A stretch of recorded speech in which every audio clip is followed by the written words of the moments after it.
So as your curator tonight, and especially knowing that it is Brennan's birthday, I tried to think, what kind of things could I ruin for Brennan? And so it's appropriate that he knows me and I him as well as we do, not in a shit fashion. Yeah. Yeah, that's true. We'll see what this first story does, because it's about Paddington. And Brennan, knowing me like he does, wore his Paddington shirt just because he had a feeling that he was right. So for this first story, I'm actually going to steal the beginning narrator part for the quick summary. Paddington, I'm just hand you Paddington now, finds that he is not the only bear in the UK who was found at a train station and is in for a night as sweet as marmalade. Brad, can you read the narrator? Sure.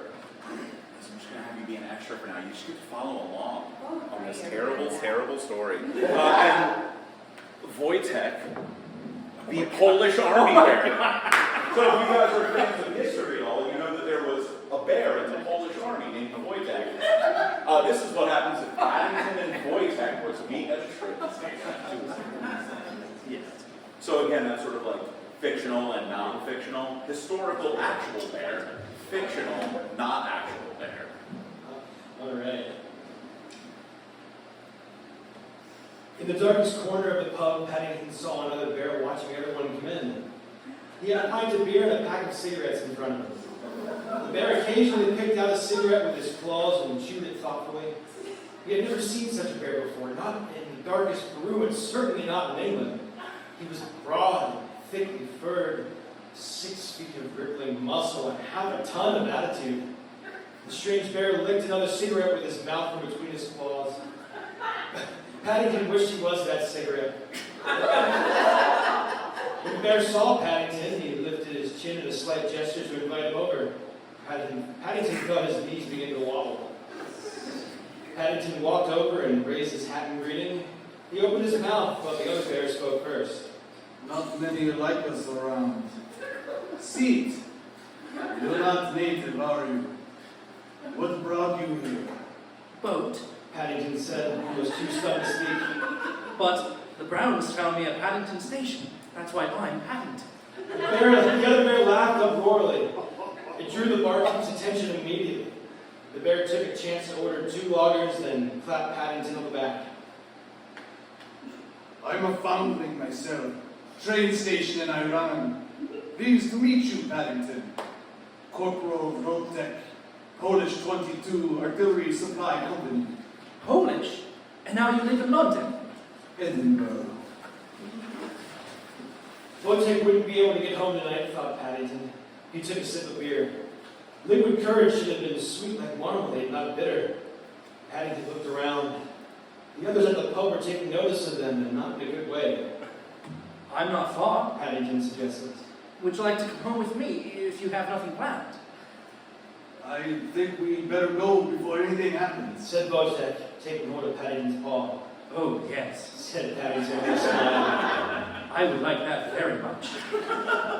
A taxi ride later, and Wojtek stumbled through the front door of the Browns' house. The front door had hardly closed before Wojtek's large, strong paws found their way up underneath Paddington's coat.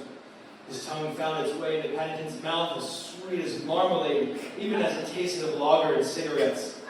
Paddington grabbed at Wojtek's ass with one paw, struggling to undo the soldier's belt with another. Paddington struggled to disentangle himself from Wojtek for long enough to breathe. Upstairs. My bedroom. Upstairs.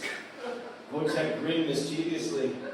He grabbed Paddington's hat and slid it from his head, caressing every strand of fur from his crown, around his ears and down his neck, then slowly undid the toggles of his coat until it fell to the ground and Paddington stood quite naked in the hall.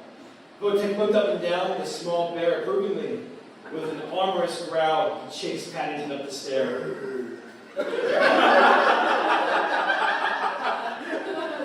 Paddington could not close the door behind him fast enough as soon as Wojtek was in the room with him. He thought he would close it softly to avoid waking Mr. and Mrs. Brown, but the door had hardly latched before Wojtek slammed Paddington against it.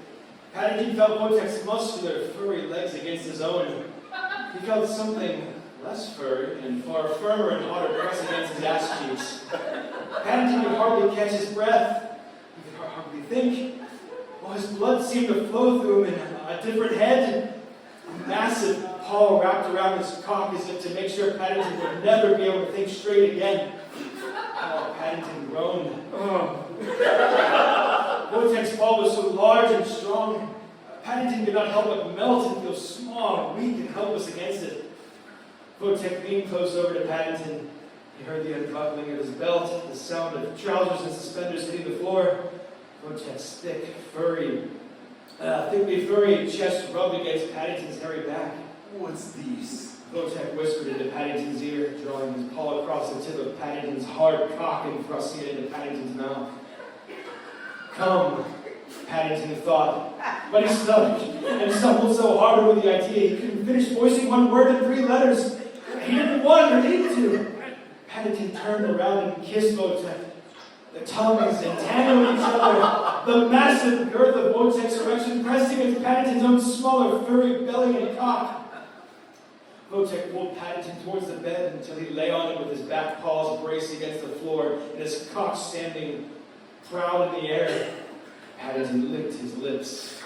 That cock had teased him in the backside long enough. He straddled Wojciech, leaning close to kiss him once more as the bed groaned beneath their weight and the tip of Wojciech's cock touched Paddington's asshole. Paddington could feel his entrance flutter with anticipation. Paddington leaned back, looked into Wojciech's expectant face and down to the massive weapon he planned to impale himself on. Now, for a moment, Paddington didn't think he could. He knew he couldn't sleep unless he did. Paddington licked his paw generously, thinking of the taste of Wojciech's cock, remembering the taste of his own pre-cum. He slipped a wetted digit in his asshole, trying not to come in the anticipation that it would soon not be himself, but Wojciech himself. Paddington grasped Wojciech's cock and guided it inside. He gasped at the sensation of the hot head of Wojciech's cock touching his body. He groaned as it stretched him wide, gasped as it seemed like more than he could ever bear. In groaning strokes, Paddington eased himself down past the bulging head of Wojciech's hot, burning cock. He continued until he was able to slam his body against Wojciech's furred belly and needed to brace himself on quaking paws.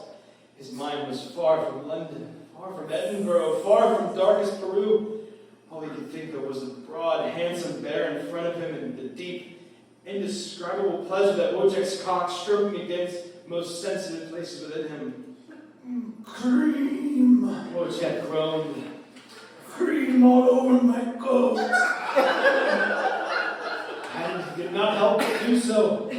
Thick ropes of cum skirted from his cock onto the thick fur of Wojciech's belly. Paddington could feel Wojciech twitch and throb within him, filling his ass with cum. Paddington felt his knees begin to wobble. He collapsed on top of Wojciech and kissing him, licking the taste of beer and cigarettes from the Syrian bear's tongue. They rested a while like that, kissing laudingly with Wojciech's massive, spent cock willingly, unwilling to leave the warm tightness of Paddington's ass. Well, eventually he had to. Cum spilled out of him and onto the sheets. Fancy making such a mess, said Wojciech admiringly. Wojciech snuggled against Paddington. The older bear burned like a furnace next to him, his massive arms hugging Paddington close. Wojciech? Paddington asked, stroking the thick fur on the arm of Wojciech's wrapped around him. Wojciech snored. I believe he's fast asleep. Paddington thought. But after all this fun, is it any wonder? The end. Oh.